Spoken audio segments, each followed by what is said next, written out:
It's the Opperman Report. And now, here is investigator Ed Opperman. Okay, welcome to the Opperman Report. I'm your host, private investigator Ed Opperman.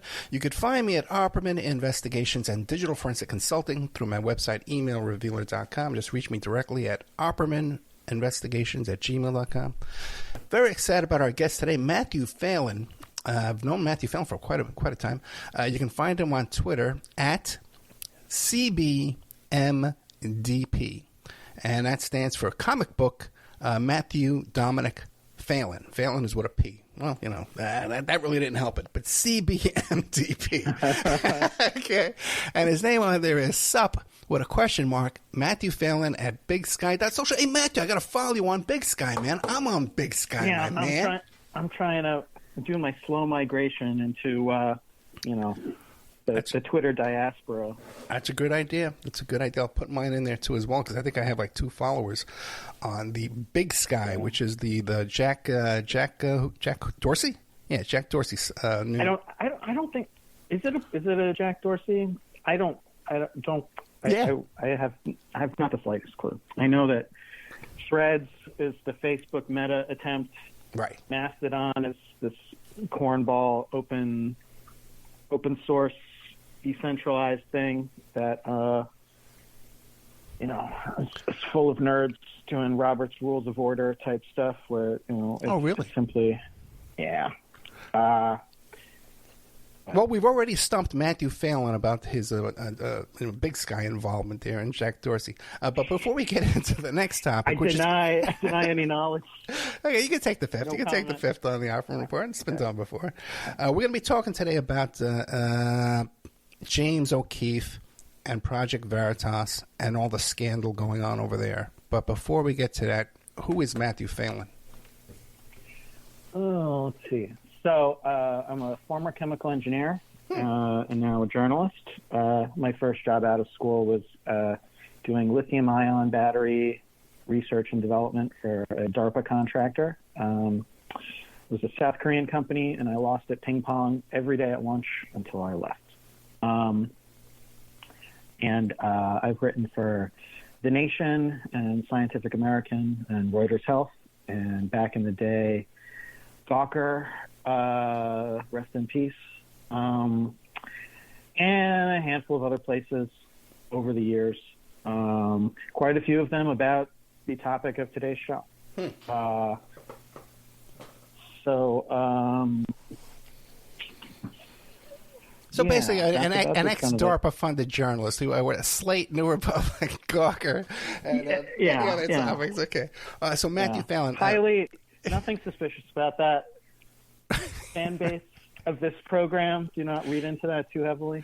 Yeah, please. I got enough headaches, man. Okay. So Matthew Phelan, I know there's a lot of stuff in the news right now going on about James O'Keefe, who was such a character. This guy's been getting away with murder all this time. And what's that called again? Project Veritas? Yeah, Project Veritas, right. They get so much... Latin for truth. Right, and they get so much funding dumped on their head. They were getting funding from Cambridge Analytica, from what I understand. Where do you want to start? Who is James O'Keefe, or what was Project Veritas? Let's see. Let's start with O'Keefe. Yeah, let's start with O'Keefe.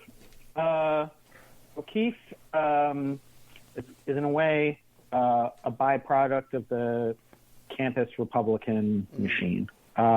He was trained by a guy named Ben Wetmore, who worked at the Leadership Institute in the tricks of the trade for founding a noisy, annoying right-wing magazine on campus, which he did. It was called the Rutgers Centurion. My co-writer on a lot of these Project Veritas stories, Liz Farkas, was a very brief contributor to the Rutgers Centurion before she found God and moved on. And O'Keefe kind of he figured out a way to make YouTube work for far far-right dirty tricksters. He quite famously, in his own mind especially, did this prank where he went to some bureaucrat at Rutgers University and told them that as an Irish American, he found the Lucky Charms cereal at the cafeteria offensive, and that it depicted Irish folks as diminutive, green-clad hucksters, etc. It's like a bit that would be very funny if Conan O'Brien had done it without some sort of like race grievance undertone. Yeah.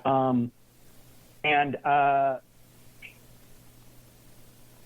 he continued to do those sorts of things after graduation. In fact, taking a job at the Leadership Institute, training other campus conservatives in the tactics of engaging in that kind of bullshit. Watch your language. Let me ask a quick question, right? Yeah. Sorry about that. Now, one of the first things I recall about Project Veritas was that operation they pulled against ACORN in Las Vegas. Now, at that time, before they were targeted by Project Veritas with undercover video operatives entering in there and dealing with these low-level volunteers and really nobodies, ACORN was the only organization that would show up at the Nevada Power Energy Commission meetings and protest the raise in rate hikes, and especially for the elderly. And they had all these things put into place. Now, so before Warren Buffett could go in there and buy Nevada Energy, they had to get rid of ACORN. Any indications that O'Keefe and Project Veritas at that time was funded through Warren Buffett or a shell company, Buffett Front? Well,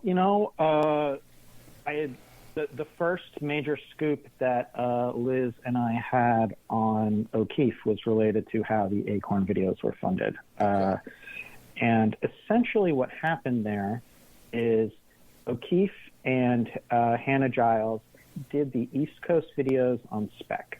They went to Baltimore, D.C., and possibly New York, I think, and had packaged some of those and started shopping them around. And when Andrew Breitbart saw them, formerly a guy who worked for Matt Drudge and then created Breitbart.com, and he launched his sort of big government blog on the back of the success of these ACORN hidden camera stings. He put up money for both O'Keefe and Hannah Giles' life rights and future work product, and funded their West Coast hidden camera airsats, quote-unquote, investigations in the California offices and elsewhere. Gotcha. And so that was about, I think O'Keefe got $60K, and Hannah Giles was promised some money and made less money, partially because she kind of stopped wasting her time and started doing other stuff. She made $32K all told from Andrew Breitbart during that period. Really? O'Keefe made 65. Peanuts, yeah. Peanuts when you consider, taking down ACORN, right? Yeah, I mean, they effectively dissolved that, nationwide network of community organizing groups that did great get out the vote efforts, and underprivileged communities probably registered, millions of people to vote who were having trouble figuring out because they have busy lives and were struggling.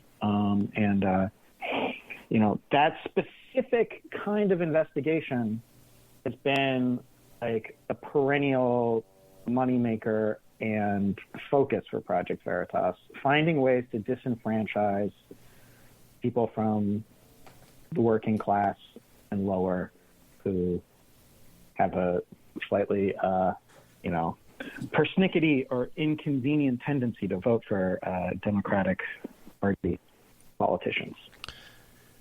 No, what about, just from memory, there was another incident where they went into a representative's office and tried to, they call themselves phone repairmen, which is as sloppy as you can get, and with no consequences. some consequences. So this was in early 2010, just high on the wave of the success of the ACORN stings. O'Keefe and some Confederates, including a guy named Joe Basil, who went on to marry Hannah Giles, Stan Dye, and some other folks. They infiltrated the offices of Louisiana Senator Mary Landrieu. And two of them were dressed as telephone repairmen. O'Keefe was posing as a constituent or as himself and trying to secretly tape his friends. And the kind of ironic thing about this is that it was a perfect circle of conservative misinformation. What O'Keefe and everyone involved was trying to do was produce a stunt based on the claim that conservatives in Louisiana were trying to call Senator Landrieu to complain about her support of Obamacare and voting for the passage of the AMA. And the reason that those constituents, if they were having trouble reaching Senator Mary Landrieu, is that another conservative group had put her phone number everywhere and was saying, melt the phone lines. That was like the ad and the push on these other conservative blogs. So O'Keefe was simply proving in a way that these other conservatives had successfully astroturfed the phone lines. But his expectation was to go in there proving that they were ignoring the constituents because they ignore conservatives. Well, let me ask you a question, though, because wiretapping is pretty serious charges. Why would they risk those kind of criminal charges and such a sloppy operation over such a minor win? What's the quote from All the President's Men? You got to understand that these are not very bright guys. Things got out of hand. Okay. But I thought the quote was Modine is available tonight. Okay, good. That's another one. I cracked myself up. Go ahead. That's the Jim Hogan secret agenda version, or like the Let's see. Where were we? The federal charges were officially entering like a federal building under false pretenses. Oh, really? And O'Keefe pled down to a misdemeanor, and he was put on a very unique kind of probation where he was not allowed to leave the state of New Jersey without permission for 3 years. Oh. And he had some like community service and some other stuff. So he was grounded. He was grounded by court order, and he lived with his parents for 3 years in Westwood, New Jersey. And Westwood, New Jersey. Okay, but now I'm curious too. But do we know if he did leave? Because it's very simple to get permission from your PO to leave, right? Yeah, he would routinely request it because he was still raising money for Project Veritas, and he was operating Project Veritas out of a remodeled antique carriage house in his parents' property somewhere. And this bunch with this black bag job with the wiretap, and one of their relatives was like a federal judge or something like that. Yeah, I can't remember that kid's name because he did not stick around in the operation, but perhaps it will come to me. Well, but either way, this is all early on stuff. Now what about when I heard that Cambridge Analytica was dropping tons of money on top of Project Veritas? Are we able to confirm that, or am I off base on that? Bannon was involved. Okay, at the very least. Yeah. There's a phase in 2016 where James O'Keefe partners with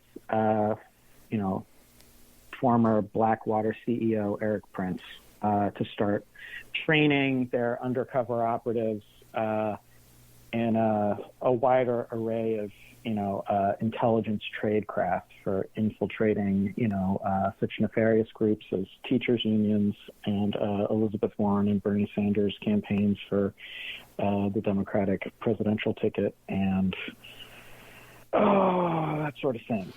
And during that period, Prince and Bannon started entertaining a scheme where they were lobbying the government of Qatar to use Project Veritas to investigate foreign laborers working on building the stadiums and the other facilities for the 2022 FIFA World Cup.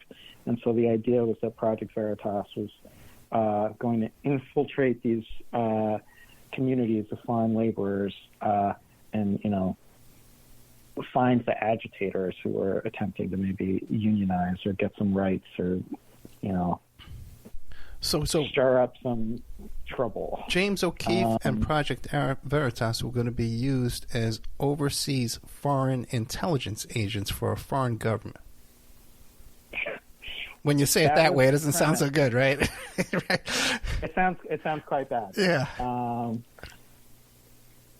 I don't know if this scheme actually got off the ground. Certainly the videos did not materialize. But now, at that time, how many guys did O'Keefe have working for him to make him even qualified for that kind of a job? Well, here's what I can say, is that at the beginning of the Trump years, the money that Project Veritas was pulling in was somewhere around $3 million. Right. And by the end of the Trump years in 2020, it was somewhere around $22 million. They haven't filed some of the more recent tax forms yet, or at least they're not public. But from what I understand, the high watermark a year or two ago was $24 million, and it started cresting and going downhill from there. That dip from the heights of $24 million back down to 22 and lower was one of the things that precipitated the chaos that is. Yeah, that we're going to be getting into today, because it's a shambles of its once a noble self. Okay, but it's once legendary self.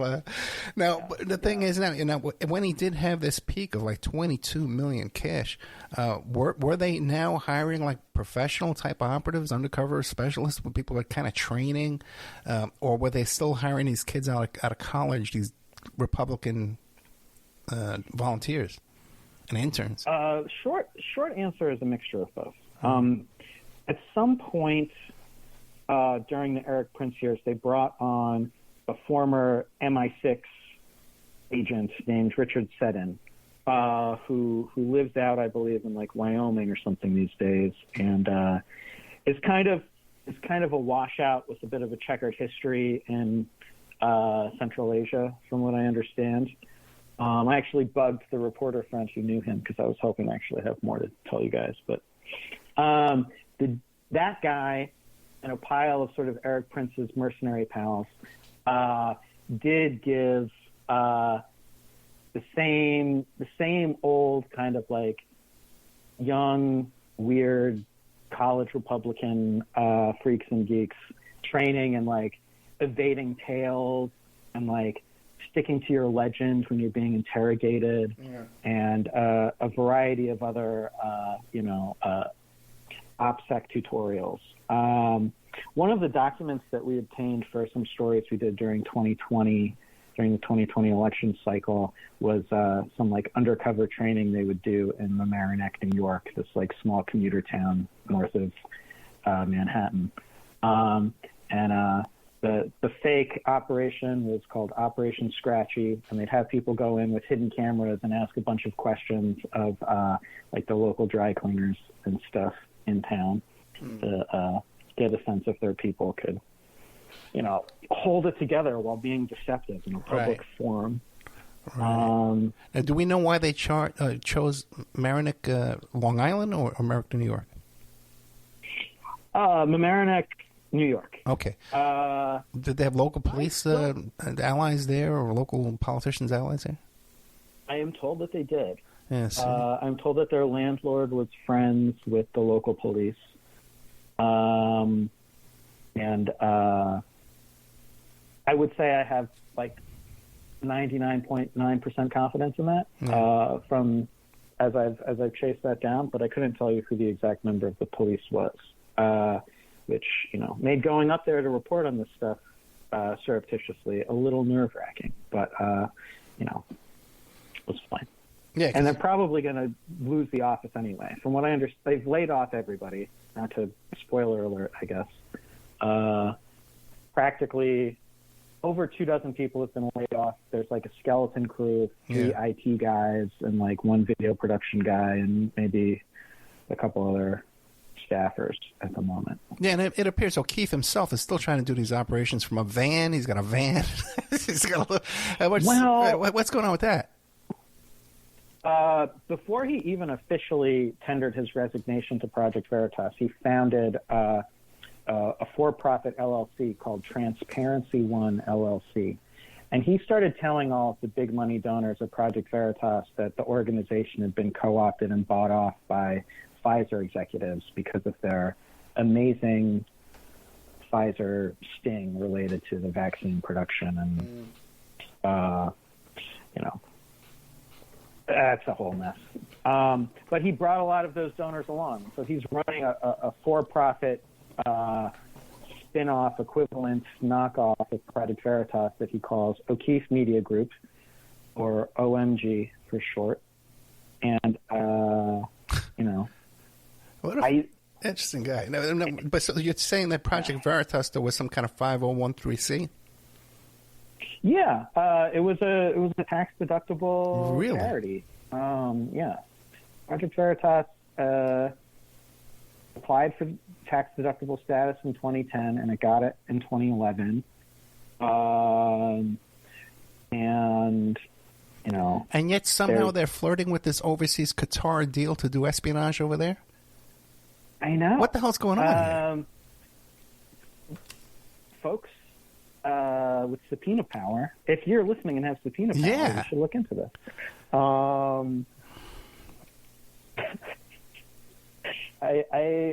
They've skirted the bounds of what you can get away with. They also created a 501c4 called Project Veritas Action, which is essential for the kind of highly partisan but ostensibly impartial work that they were doing. They could not attack a candidate or advocate for a certain candidate from the 501c3. So they had to create a wholly separate legal entity. And pretty much everyone had just had like 2 emails. You know what I mean? There wasn't a separate Project Veritas Action building like in Rye, New York, next to Mamaroneck or something. It was all the same people, but it was a legal formality that allowed them to engage in, much more aggressive political stuff. So was that for-profit or that was also non-profit? That's also non-profit. Where did all this money go? If they're making $22 million a year for more than 1 year, where's all that money going? It's not for videotaping these operations. Where's that money go? Yeah, they did have a fairly large staff at one point that might have been upward in like the 70 or 80 head count. But you are correct. A lot of this money went towards, absolute nonsense. So when the board of directors at Project Veritas put O'Keefe on paid administrative leave while they looked at the books and attempted to, drag Veritas into compliance with federal nonprofit law, O'Keefe quit in February in a huff, saying, like, I am out of, they won't let me do what I want to do.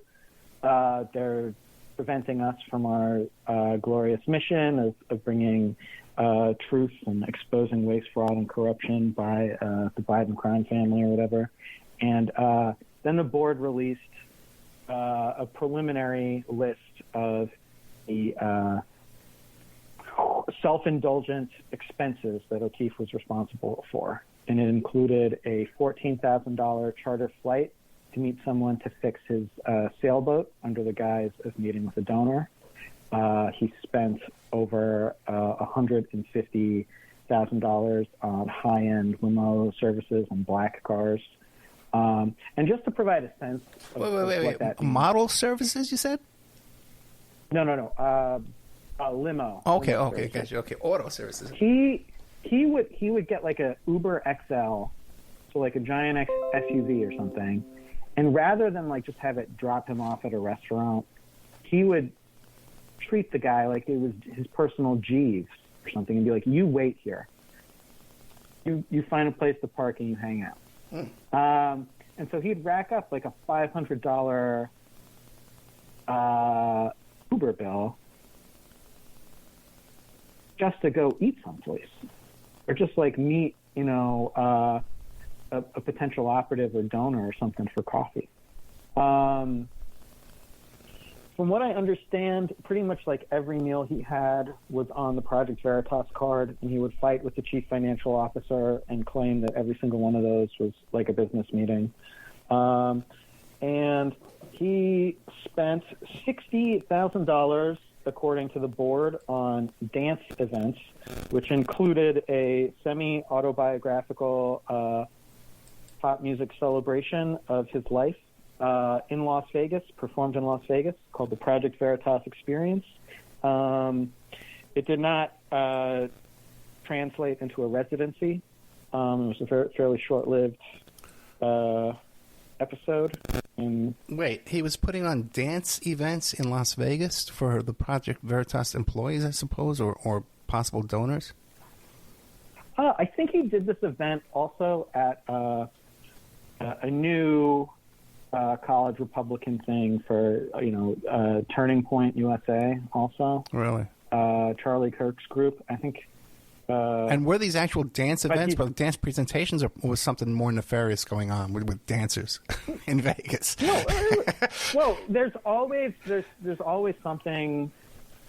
He sincerely is a byproduct of high school musical theater. Right. Like there's a parallel universe where James O'Keefe, rather than becoming famous in his late teens and early 20s for these like conservative gotcha hidden camera videos, where O'Keefe got famous for, inventing some sort of dance routine. And he's just like a YouTube influencer, like a Logan Paul or whatever. But regrettably, we live in this timeline where he has become sort of, millennial Roger Stone at some point. Now, so this $22 million that they were making for more than 1 year, I don't know how long they've been in operation for. It seems like a long part of my life. All that money now is all gone. It's been squandered. From what I understand, yeah. Okay. My co-reporter and I are actively chasing some rumors about where some of that money went. Okay. It speaks to the wider, claims made by the board and allegedly being investigated now by, New York State prosecutors in Westchester County, of self-dealing, financial malfeasance, but what is technically known under IRS law as inurement. And what inurement means is if you run a nonprofit charitable organization, you can't lavish upon yourself ridiculous salaries, ridiculous, expenditures that are simply personal enrichment with tax-deductible donations. And the accusations by the board and the accusations that I understand are being investigated now by the Westchester County DA relate to exactly that kind of spending by Mr. O'Keefe, James O'Keefe III. Okay, now the two entities right now, first of all, is Project Veritas. Are they still doing any kind of investigations, any kind of operations, anything? They were for a while. They went after Eric Adams, New York City mayor, for something that I didn't quite, I confess I don't fully understand. And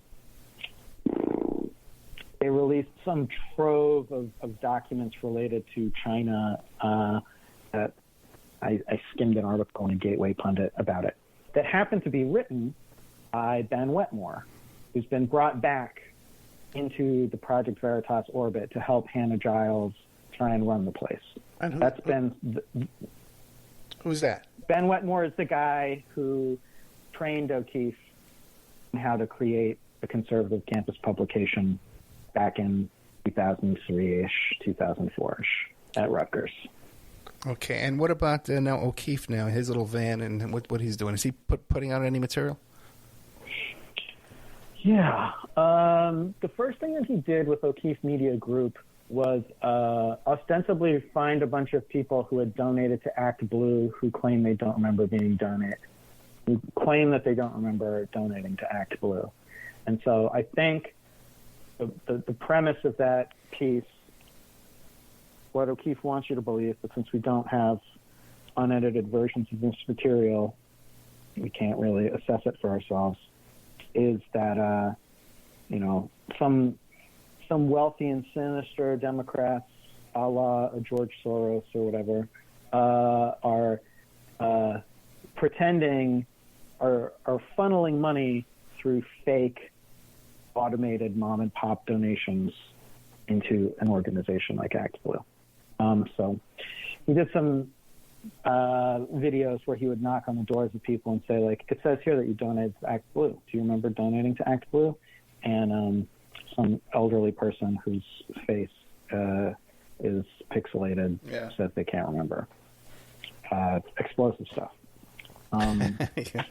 Yeah. And it's so easy, too, to fudge all that kind of stuff because you have... like with the old the 2000 election down in Florida where they scrubbed the voter rolls. People, a guy's name is John W. Smith, and they got Smith John W. Right. Yeah. And all of these felons who have a name like Jackson. Right. Some Karl Rove type guy said, like, we want to make sure that every like Ron Jackson who exists in Florida is treated like this one felon, Ron Jackson, who's been denied the right to vote.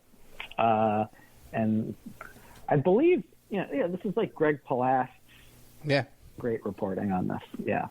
Oh yeah, I've done a lot of reporting on it because I knew those guys, TLO and stuff that and IRB Search, who got together and created that company to do the database scrubbing. And it came out in all the PI magazines. Hey, what's this new company it's going to be? Oh, how can we sign up? And they had to come out and say, oh no, this is just for one job we're doing, to scrub the election rolls. And the guy in charge of one of these companies was like a former smuggler and stuff like that. Hank Asher, who was buddies with John Walsh. Hank Asher owned these private planes. He was a cocaine smuggler by history, and then created all these database companies that were so cheap. We've done plenty of shows about that too. I think we talked to Greg Palast about that too as well. You mentioned some other things about. Did we cover everything about Blackwater and Prince? Not necessarily. There was a moment when Eric Prince flew out James O'Keefe and a bunch of his undercover operatives, or they used the term UCJs for undercover journalists. Oh, really? Yeah. There was a lot of like interesting like code name, sort of hokey kids clubhouse, super secret squirrel stuff going on inside the organization. Like they all had code names. The operatives had code names and were referred to by code names via email. And the various investigations also had code names. So in 2020 and 2019, the investigation into the attempts to infiltrate all of the Democratic Party primary candidates' volunteer campaigns was called Goldmine. And everybody who did one of those had a name like Heisenberg or Lefty or Jitsu or something that they would use in emails and texts and things because they were afraid of being infiltrated. With good reason, because we infiltrated them. But it's not like they have opposition like the Democratic Party has these private intelligence groups too working, like Stone and these characters. They really don't, not to this level. Yeah. Now, where was this charter? Where were they incorporated? Like what state? I think they initially were incorporated in Virginia, but really? they're officially based in New York. They're as a charity. As a charity of journalists, as a charity of journalists. Yeah, it's a journalism nonprofit. I mean, like ProPublica is a nonprofit. Really? There's a great many institutions these days that do tax deductible journalism work, and to a degree, thank God, because the for-profit system of newspaper and magazine reporting in the United States is no secret. It's been hurting for decades, and a lot of like the big scoops that have come out related to Clarence Thomas and all the money he got from Harlan Crow and the beautiful, sumptuous vacations. That's all nonprofit reporting done by ProPublica, and. Hey, do you know the story about Harlan Crow's brother? No. Did he collect Nazi memorabilia as well? Oh, dude. There's a whole... You got to look this up, man. I did a whole show about it. There's a whole litigation. There's a lawsuit against him for sex trafficking by this woman, and it includes the local cops, strip clubs. There's this really shady Airbnb, if you look up the reviews about it online, where they're charging like $700 a night to go stay at this little shady Airbnb. And this looks like a really serious, legit lawsuit. They named the cop. It's not like, then the whole police department. They're naming specific people in this lawsuit against his brother. And his brother offered to let Prince Andrew and Fergie live with him. When they were beginning. Wow. Yeah. No one talks about it. You know how these things are. That sounds quite juicy. Yeah, one wild man screaming in the middle of the night. And no one listens to me. That's great info, man. Well, I mean, I'm an opera fan. I'm a routine listener of the show. Yeah. I haven't bought Pure Soap Flakes, but I'm a fan of the show. I know. Also, too, Andrew Lowney, who wrote all those great books on Mountbatten. He's been on the show a couple of times. And he's writing a book now about Prince Andrew. Well, he's no longer Prince, the formerly known as Prince Andrew of York. And I sent him all this information, too. He's freaking out. He loves it, man. And so we talked about Blackwater. We talked about Prince. What about now Roman, this character? Now, Roman was indicted in Georgia, right? Yeah. He got his mugshot on Friday. There was a long period of time where there wasn't a lot of photos of him out there.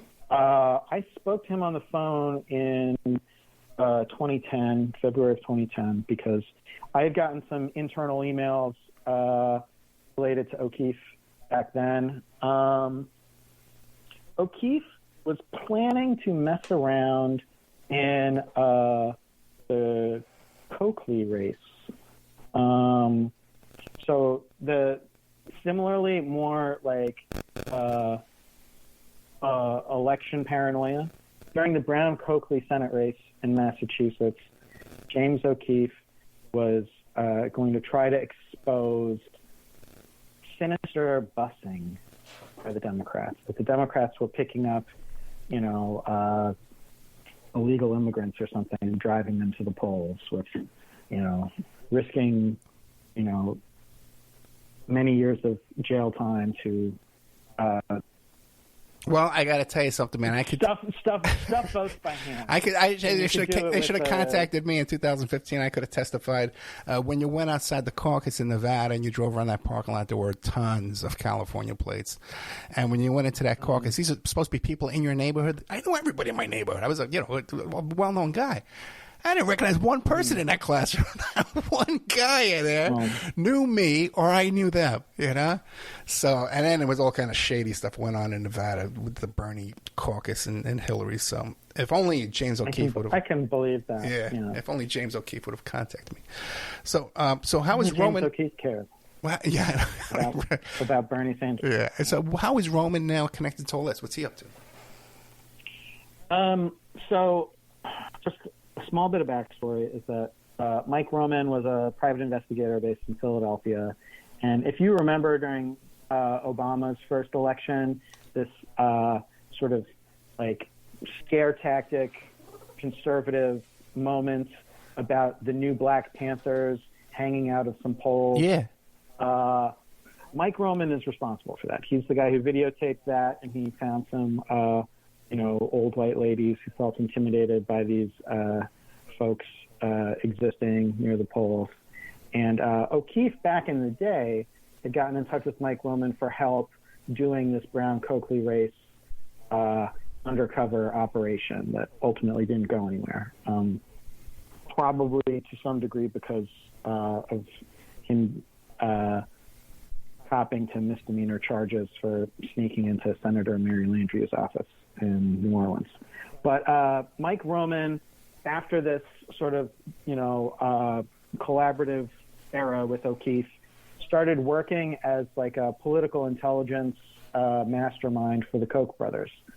And during 2020 was being paid by the Republican Party and by the Trump campaign to work on, their massive effort to demonize mail-in ballots and, explore and promote claims of election fraud against President Trump and the movement to make America great once again. And that has now gotten Mike Roman in, RICO trouble in Georgia because he was instrumental in organizing the false electors and things like that. From what I understand, I've not fully had time to read the entire charge. Yeah, he appears to be unindicted too in the D.C. case, and I believe there's more cases coming. What do you think? I think so. I think almost every U.S. state that had some of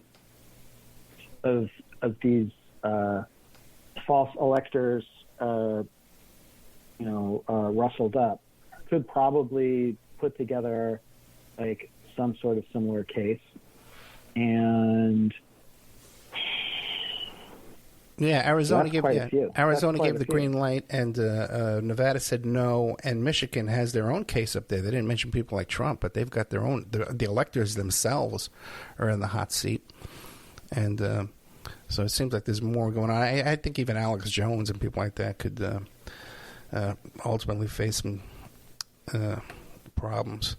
Leonard, now we're running toward the end. We got less than 10 minutes. Leonard Leo, or you said you had something juicy. Maybe you want to sneak in. You don't want me to know. You are holding back from the Opperman Report audience. People know where to find you, Matthew Phelan.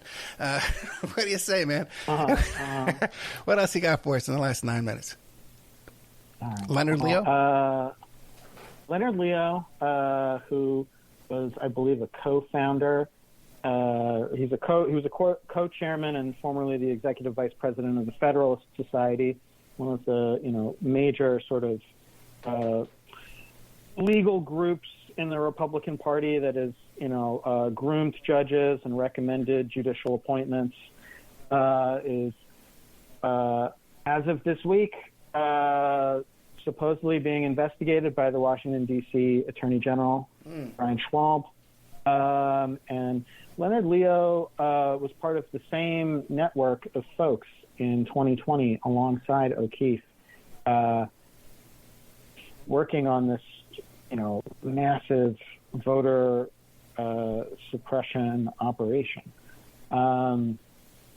He had renamed a company, a nonprofit that was formerly called the Judicial Education Project, to the Honest Elections Project, and using that to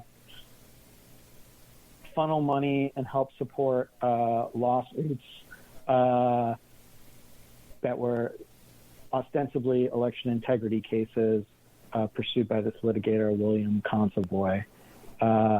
So they brought a case in Florida to, petition against reenfranchising felons. They tried to block California's plans to deliver absentee ballots to all of the state's registered voters, and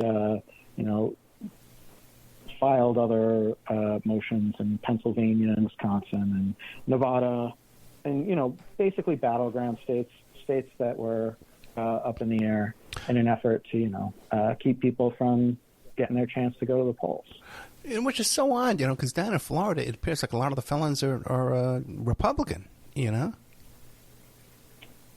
mean, make a compelling point there, that there's a lot of quote unquote Florida men, Florida women, from many famous wire stories, fighting off alligators or losing cocaine to alligators, that kind of thing. Oh, yeah, the mayor of St. Pete just found some cocaine the other day, washed up on the show.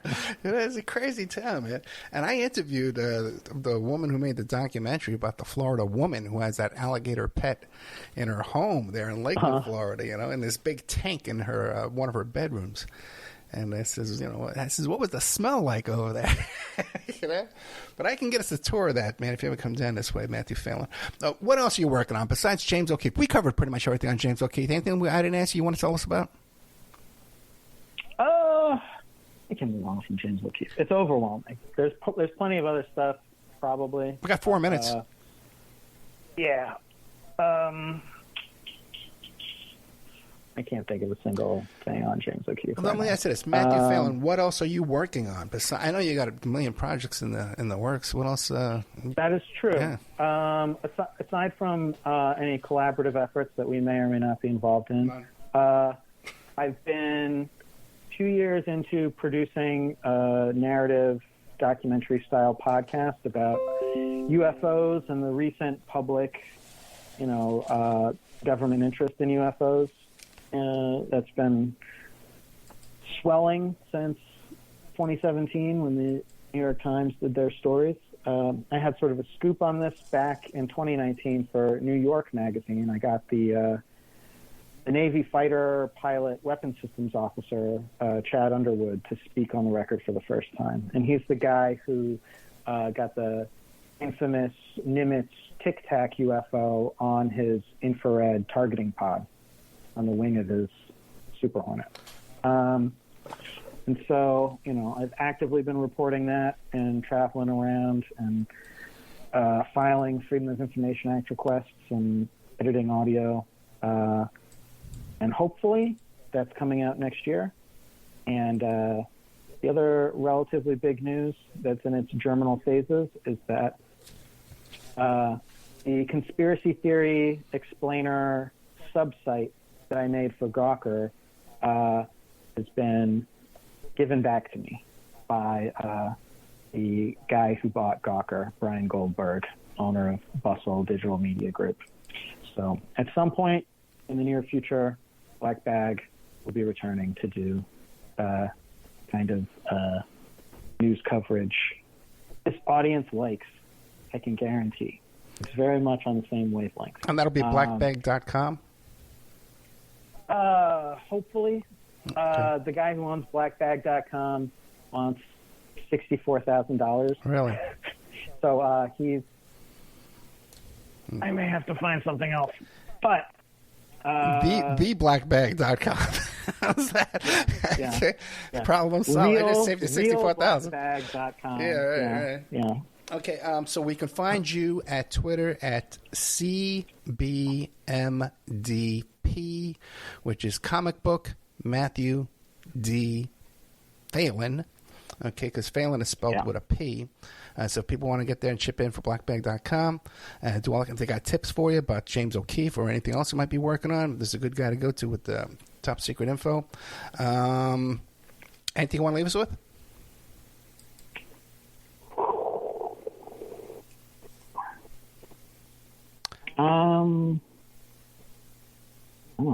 keep fighting the good fight. And we'll talk off air about some stuff. Yeah, hopefully we'll have you come back. There's a lot of things I know you're working on in the past, and we can't talk about everything. Matthew Phelan, check him out on Twitter. Once again, CBMDP. But you could find them. I closed my Twitter, but what's your Twitter called again? It's like Yep, something like that? Oh, don't worry about that. If they've got the @ handle, yeah. The other one will probably change the moment. Gotcha. I'm sick of Blue Sky or Big Sky or whatever it's called. Yeah, whatever it's called is true, right? It doesn't seem to mean much activity over there, but I'm going to follow you. You follow me. I'm Ed Opperman on there. I'm Ed Opperman pretty much everywhere you look, except for one place. But everywhere you look, I'm Ed Opperman, CBMDP. Matthew Phelan, thank you so much. Great information on the James O'Keefe. Shadier than I thought he was. Okay, keep an eye out for a Black Bag conspiracy blog from Matthew Phelan. Great content, bro. Thank you very much. Thanks very much. Thank you. Good night. Take care.